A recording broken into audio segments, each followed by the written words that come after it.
What's going on, y'all? Tech Me out here, and in today's video we're going to be doing something a little bit different.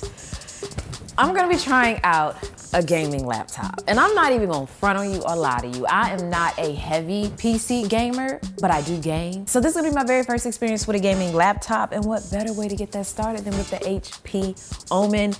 So big thank you to HP for actually sending this out and sponsoring this video, because there is a game that I do want to check out which is The Sims. And I know The Sims is a very intensive game, so you definitely need something to support that type of gameplay, but I'm not just gonna check out The Sims, y'all.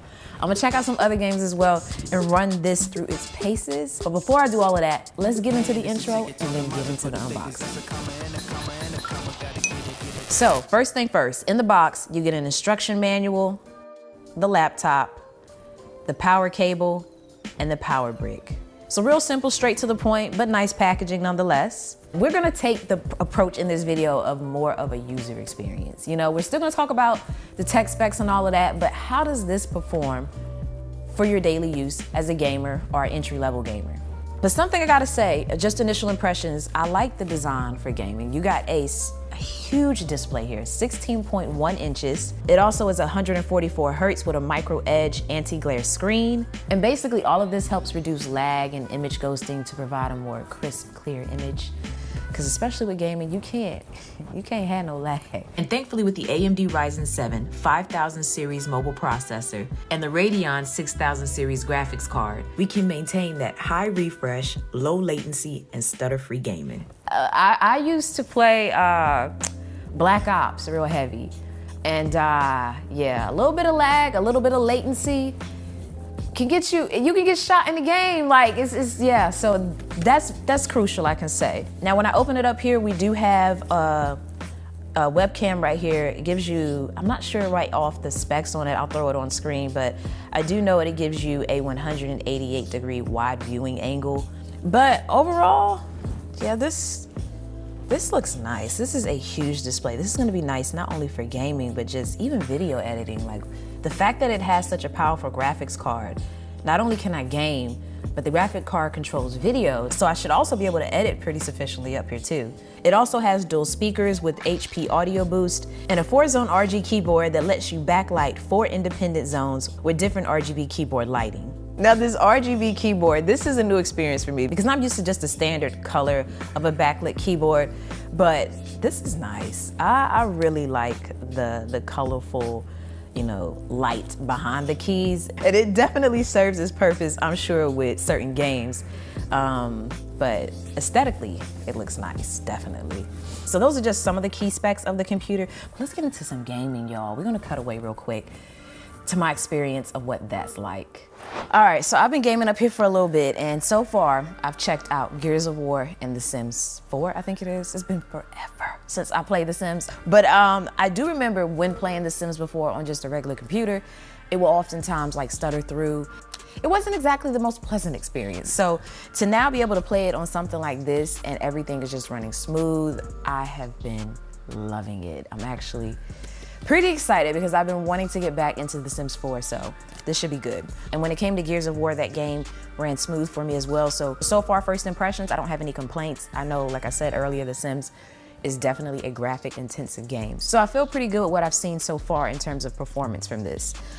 I do have the fans humming just a wee little bit right now, but I do still have The Sims game open and Gears of War, so yeah, it's to be expected, I would say.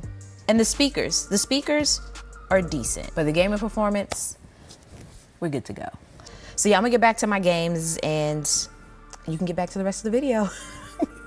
And another feature up here you'll find is Wi-Fi 6E. And with this, research has shown that there's a lower latency during intense gameplay, which we talked about earlier, so you already know how important that is. Now battery-wise, you can get up to about 9 hours of usage, which is good because I know when I get, you know, deep into my gaming session, if the cord's not near, I really don't want to have to sit here and worry about the computer dying on me. So to know I have 9 hours, I think I should be good with that. But in the event that I'm not, you can go from a 0 to 50% charge in just about 45 minutes. Now on board, there's also 16 gigabytes of memory, which is going to be great for higher bandwidth. And it also has an AMD Ryzen 7 5000 series. Now software-wise, we have Windows 10. And the particular model that I have has 1 terabyte of SSD storage, which for me should be sufficient. But I feel like this is gonna be a really great computer for me when it comes to gaming. Like, I'm going to lean into this one to carry out a lot of those types of sessions because I feel like it suits my needs now and it also gives me space to grow into later. Plus it has this big, beautiful display, so when I wanna sit, here on the couch and game, I can comfortably do so, which further adds to the portability aspect of this, because with the screen this size, yeah, I wouldn't wanna go any larger or smaller. So this one right here, it goes for around $14.79. I'm gonna link it down below as well in the description box so that you can check it out. You get this beautiful 16-inch display, colorful keyboard, nice external and internal hardware, which is not only good for gaming, but also good for things like video editing. It's that AMD Ryzen processor and that AMD Radeon graphics for me, because it lets you unlock even more high performance across the board with thermals to help keep your computer cool and quiet regardless of how long you play. This is my first personal gaming laptop because I was about to comment on the port factor here because it has something that you don't commonly see, which is a USB-A port. But take that with a little grain of salt because gaming laptops might normally have this, I'm not sure, but this is a port that we don't see too often anymore on the computers that I typically use when I edit. Now you can pick up this laptop at your local Best Buy or online at hp.com. You can feel free to check out the links below for details.